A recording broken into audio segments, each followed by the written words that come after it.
हरिओम श्रीराम अंबज्ञ. उद्या 6 जून शनी जयंती निमित्ताने शनिदेवाची विशेष कथा. प्रत्येक देवता आपापल्या परीने श्रेष्ठच असते, परंतु श्रीराम, श्रीकृष्ण, महादेव, विष्णू, ब्रह्मदेव, गणपती आणि श्री महालक्ष्मी, पार्वती, सरस्वती या देवता त्यांनी आपापल्या अवतारकारात केलेले कार्य सर्वश्रेष्ठ असेच मानले जाते. मात्र या सर्व देवदेवतांमध्ये केवळ श्री शनिदेवांकडून लोक आदरयुक्त भीतीने पाहतात. शनिदेवाचा कोप होऊ नये, साडेसातीची शुक्ल कष्ट आपल्या मागे लागू नये म्हणून पूजापाठ करतात, उपवास धरतात. शनिदेव हे एकमेव दैवत असे आहे की त्याच्या कोपकाळात सर्वसामान्यच नव्हे तर देवतागणही निष्प्रभ असे झालेले होते.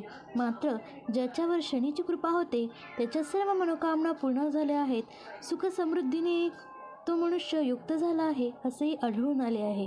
महाराष्ट्रात व महाराष्ट्राबाहेर अनेक राज्यात शनिदेवांची स्वयंभू जागृत अशी देवस्थाने आहेत. उज्जैन, झाशी, राक्षस भवन, पिंपळगाव, शिंगणापूर,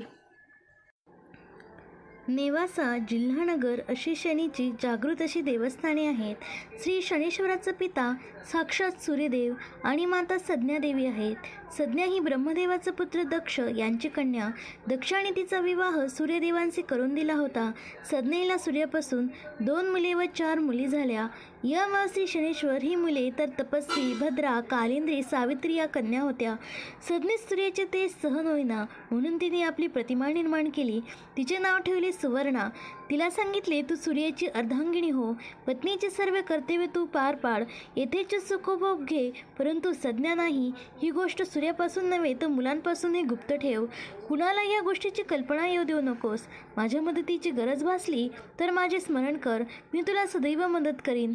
सज्ञा आपल्या माहेरी निघून आली. आपली कन्या सज्ञा घरी आलेली पाहताच दक्षाने आपली नापसंती दर्शवत म्हटले, लग्न झालेल्या मुलीची सासरेच तिचे घर असते, तिने माहेरी राहू नये.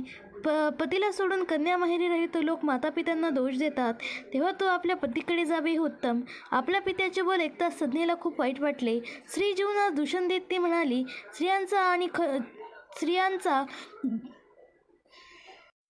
स्त्रियांचं जीवन खरोखरच व्यर्थ. ती सासरी राहिली नाही तर माहेरी तिची प्रतिष्ठा घसरली असंच म्हणायला हवे.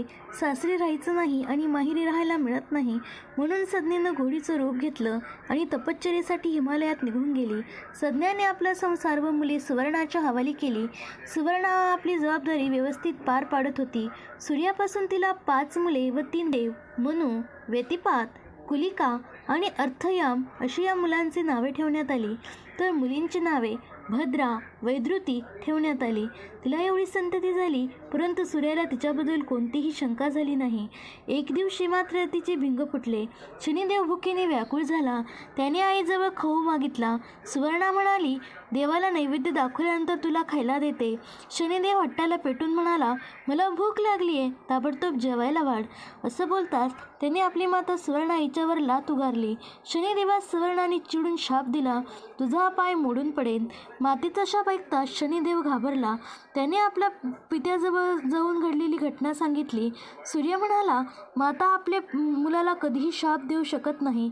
असं म्हणत सूर्याने ध्यानस्थ होऊन पाहिलं, तेव्हा त्याच्या लक्षात आलं की आपली पत्नी सज्ञा नाही.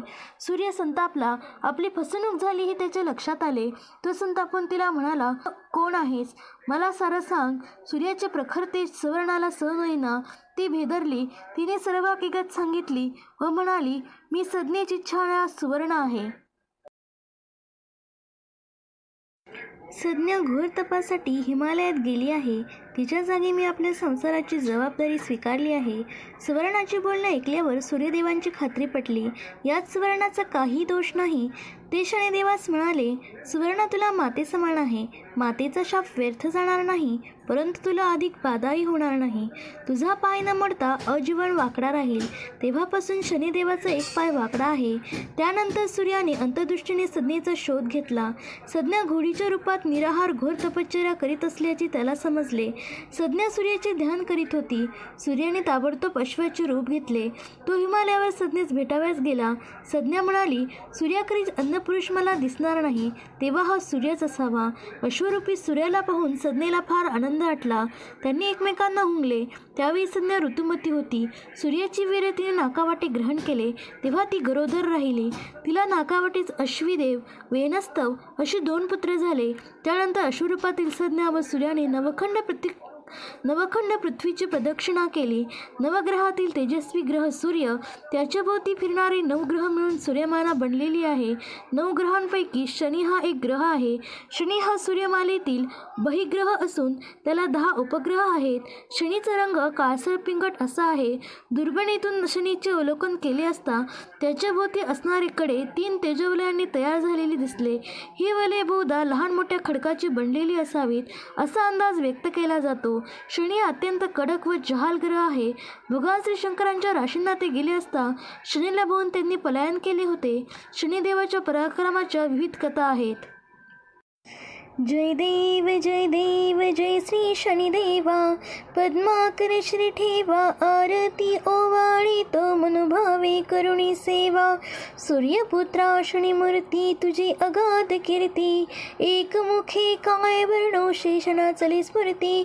जय देव जय श्री शनिदेवा, पद्माकर श्री ठेवा, आरती ओवाळी तो मनोभावे करुणी सेवा.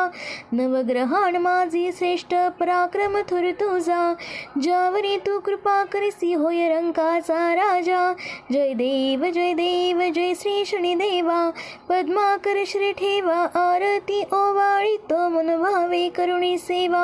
विक्रमा सारिका होषक करता पुण्यराशी, गर्वधरिता शिक्षा केली भूछले त्यांसी. जय देव जय श्री शनिदेवा, पद्माकर श्री ठेवा, आरती ओवाळी तो मन.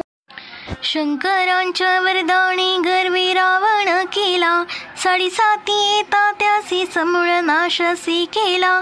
जय देव जय श्री शनिदेवा, आरती ओवाळी तो मनोभावे करुणी सेवा. प्रत्यक्ष गुरुनाथा चमत्कार दाविला, निवणी शूळापासी पुन्हा सन्मान केला. ऐसे किती गुण गाऊन न पुरे गाता, कृपा करी दिनावरी महाराज समर्था. जय देव जय श्री शनिदेवा, पद्माकर श्री ठेवा, आरती ओवाळी तो मनोभावे करुणी सेवा. दोन्ही कर जोडून या रुक्मालिन सदा पायी, प्रसादाची मागे उदय काळ सौख्य दावी.